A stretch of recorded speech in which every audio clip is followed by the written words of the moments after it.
शान्ताकारं भुजगशयनं पद्मनाभं सुरेशं विश्वाकारं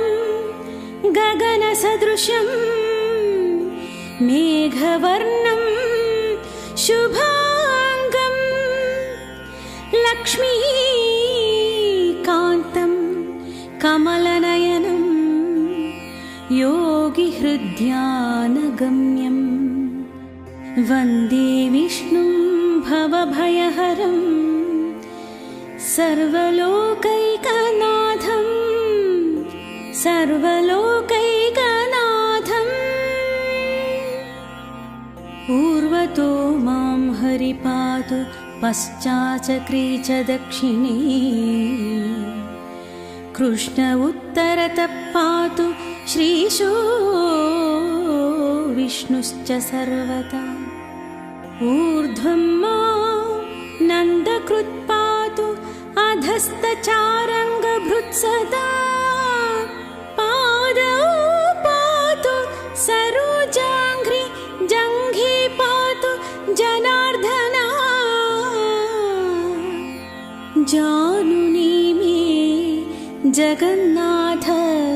ऊरु पातु त्रिविक्रमा। गुह्यं पातु ऋषिकेश पृष्ठं पातु ममाव्यय। पातु नाभिं ममानन्त कुक्षिं राक्षसमर्दना। दामोदरो मे हृदयं वक्षः पातु नृकेसरी। करो मे कालियाराति भुजो भक्तार्ति भञ्जना। कण्ठं कालाम्बुधश्याम स्कन्दौ मे कंसमर्दना। नारायणो व्यानासां मे कर्णौ केसि प्रभञ्जना। कपोले पातु वैकुण्ठो जिह्वां पातु दयानिधि। आस्यं दशास्य हन्ताव्यात् नेत्रे मे हरिलोचना। भ्रुवौ मे पातु भूमीशो ललाटं मे सदाच्युता। मुखं मे पातु गोविन्द शिरो गरुडवाहना।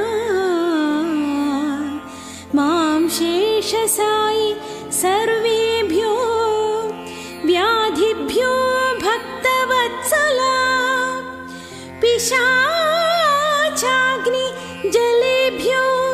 मामापद्भ्यो वतु वामना। सर्वेभ्यो दुरितेभ्यश्च पातु मां पुरुषोत्तमा।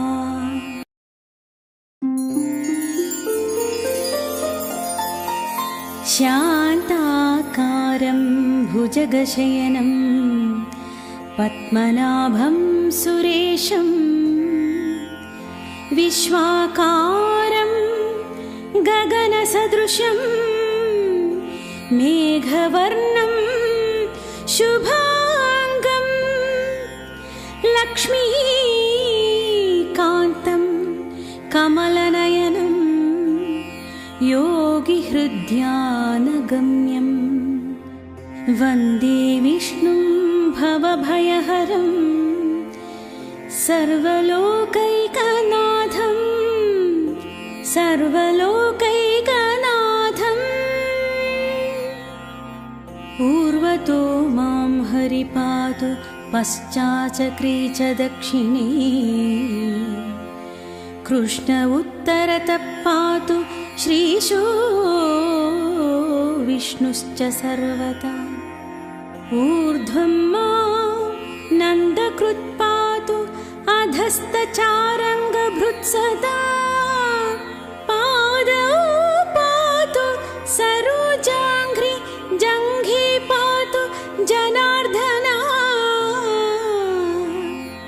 जानुनी मे जगन्नाथ ऊरु पातु त्रिविक्रमा गुह्यं पातु ऋषिकेश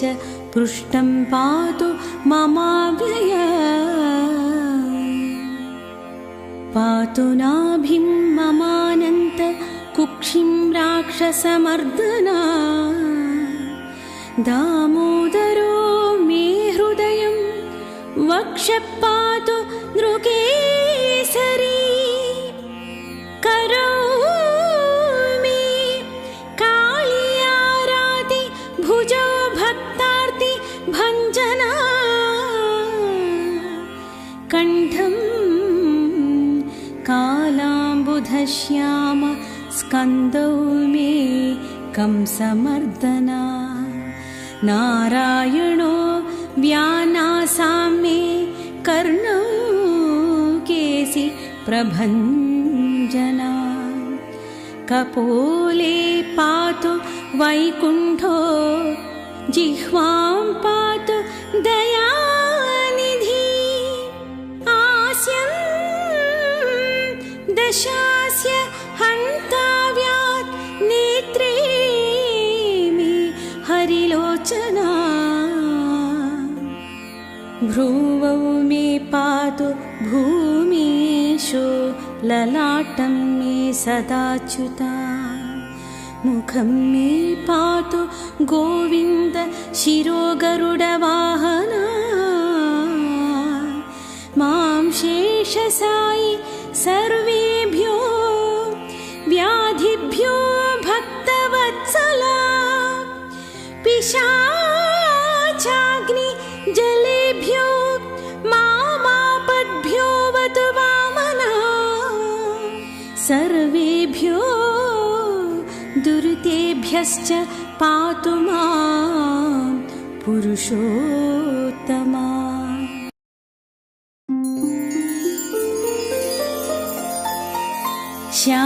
शान्ताकारं भुजगशयनं पद्मनाभं सुरेशं विश्वाकारं गगनसदृशं मेघवर्णं शुभांगं लक्ष्मीकान्तं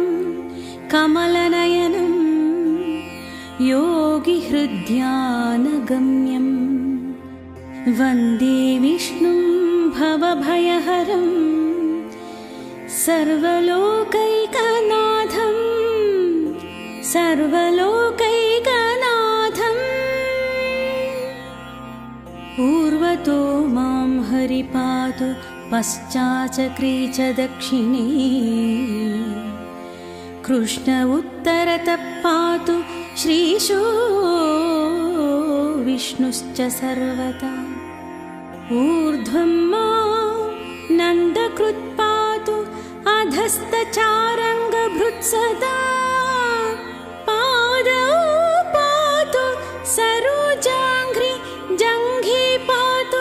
जनार्दना जानुनी मे जगन्नाथ ऊरु पातु त्रिविक्रमा गुह्यं पातु ऋषिकेश पृष्ठं पातु ममाव्यय पातु नाभिं ममानन्त कुक्षिं राक्षसमर्दना दामोदरो मे हृदयं वक्षः पातु नृकेसरी करोमि कालियाराति भुजो भक्तार्ति भञ्जना कण्ठं कालाम्बुधश्याम स्कन्दौ मे कंसमर्दना नारायणो व्यानासां मे कर्णौ केसि प्रभञ्जना कपोले पातु वैकुण्ठो जिह्वां पातु दयानिधि आस्यं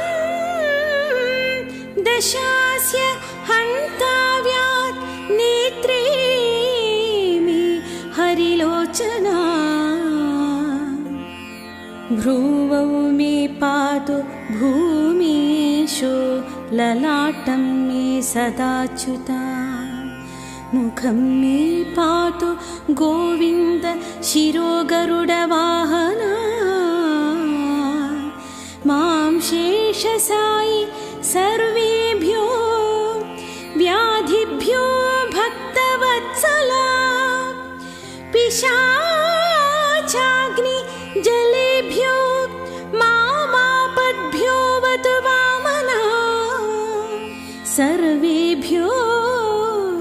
दुरितेभ्यश्च पातु मां पुरुषोत्तमा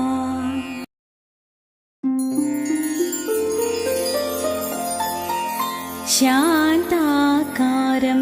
भुजगशयनं पद्मनाभं सुरेशं विश्वाकारं गगनसदृशं मेघवर्णं शुभांगं लक्ष्मीकान्तं कमलनयनं योगिहृद्यानगम्यं वन्दे विष्णुं भवभयहरं सर्वलोकैकनाथं सर्वलोकैकनाथम् पूर्वतो मां हरिपातु पश्चाचक्रे च दक्षिणे कृष्ण उत्तरतः पातु श्रीशो विष्णुश्च सर्वदा ऊर्ध्वं मां नन्दकृत् पातु अधस्तचारङ्गभृत्सदा पादौ पातु सरोजाङ्घ्रि जङ्घे पातु जनार्दना जानुनी मे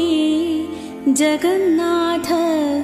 ऊरु पातु त्रिविक्रमा गुह्यं पातु ऋषिकेश पृष्ठं पातु ममाव्यय पातु नाभिं ममानन्त कुक्षिं राक्षसमर्दना दामोदरो मे हृदयं वक्षः पातु नृकेसरी करौ मे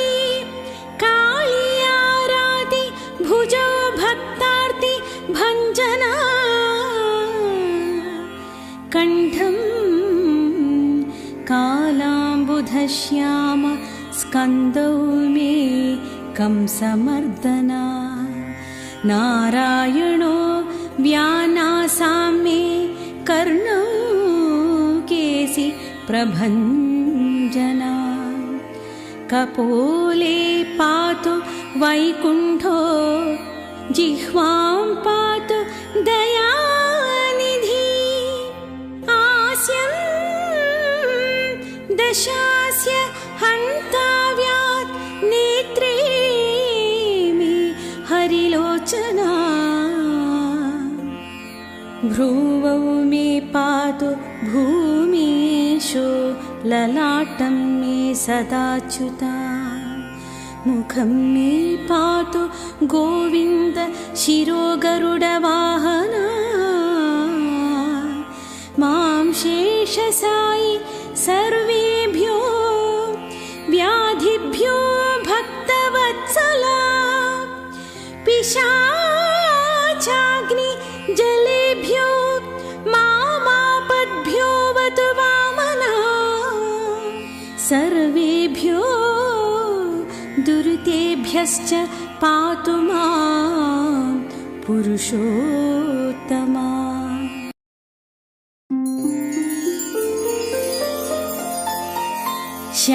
शान्ताकारं भुजगशयनं पद्मनाभं सुरेशं विश्वाकारं गगनसदृशं मेघवर्णं शुभांगं लक्ष्मीकान्तं कमलनयनं योगिहृद्यानगम्यं वन्दे विष्णुं भवभयहरं सर्वलोकैकनाथं सर्वलोकैकनाथम् पूर्वतो मां हरिपातु पश्चाचक्रे च दक्षिणे कृष्ण उत्तरतः पातु श्रीशो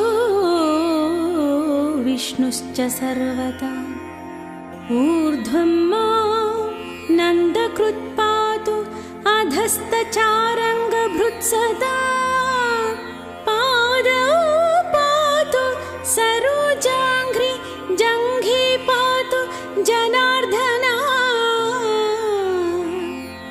जानुनी मे जगन्नाथ ऊरु पातु त्रिविक्रमा गुह्यं पातु ऋषिकेश पृष्ठं पातु ममाव्यय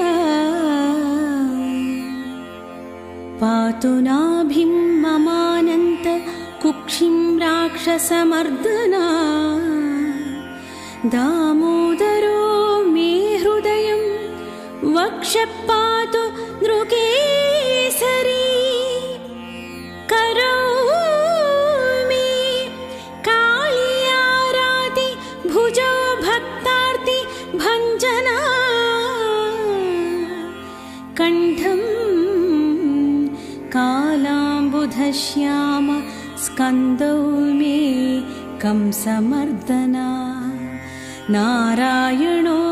व्यानासां मे कर्णौ केसि प्रभञ्जना कपोले पातु वैकुण्ठो जिह्वां पातु दयानिधि आस्यं दशास्य हन्ताव्यात् नेत्रे मे हरिलोचना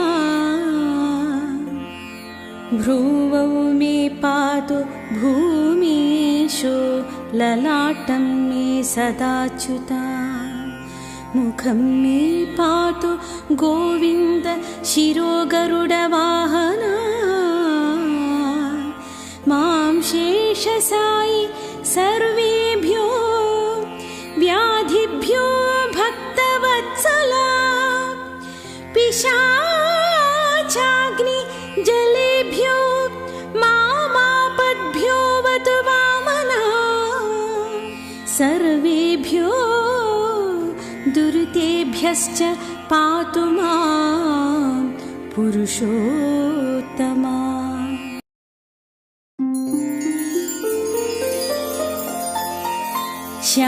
शान्ताकारं भुजगशयनं पद्मनाभं सुरेशं विश्वाकारं गगनसदृशं मेघवर्णं शुभांगं लक्ष्मीकान्तं कमलनयनं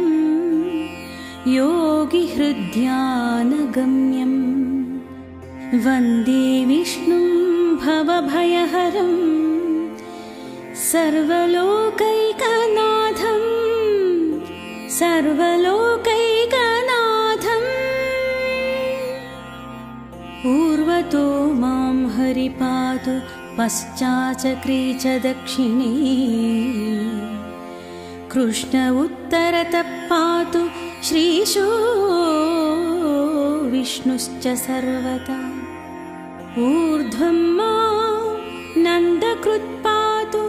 अधस्तचारङ्गभृत्सदा पादौ पातु सरोजाङ्घ्रि जङ्घे पातु जनार्दना जानुनी मे जगन्नाथ ऊरु पातु त्रिविक्रमा गुह्यं पातु ऋषिकेश पृष्ठं पातु ममाव्यय पातु नाभिं ममानन्त कुक्षिं राक्षसमर्दना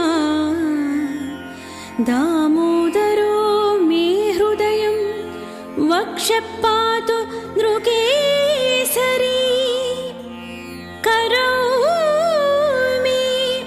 कालियाराति भुजो भक्तार्ति भञ्जना कण्ठं कालाम्बुधश्याम स्कन्दौ मे कंसमर्दना नारायणो व्यानासां मे कर्णौ केसि प्रभञ्जना कपोले पातु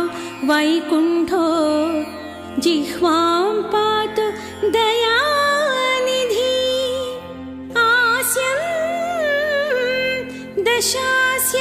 हन्ताव्यात् नेत्रे मे हरिलोचना भ्रुवौ मे पातु भूमीशो ललाटं मे सदाच्युता मुखं मे पातु गोविन्द शिरो गरुडवाहना मां शेषसायि सर्वेभ्यो व्याधिभ्यो भक्तवत्सला पिशाचाग्नि जलेभ्यो मामापद्भ्यो वतु वामना सर्वेभ्यो दुरितेभ्यश्च पातु मां पुरुषोत्तमा इदं श्रीविष्णुकवचं सर्वमङ्गलदायकं सर्वरोगप्रशमनं सर्वशत्रुविनाशनम् इदं श्रीविष्णुकवचं सर्वमङ्गलदायकं सर्वरोगप्रशमनं सर्वशत्रुविनाशनम्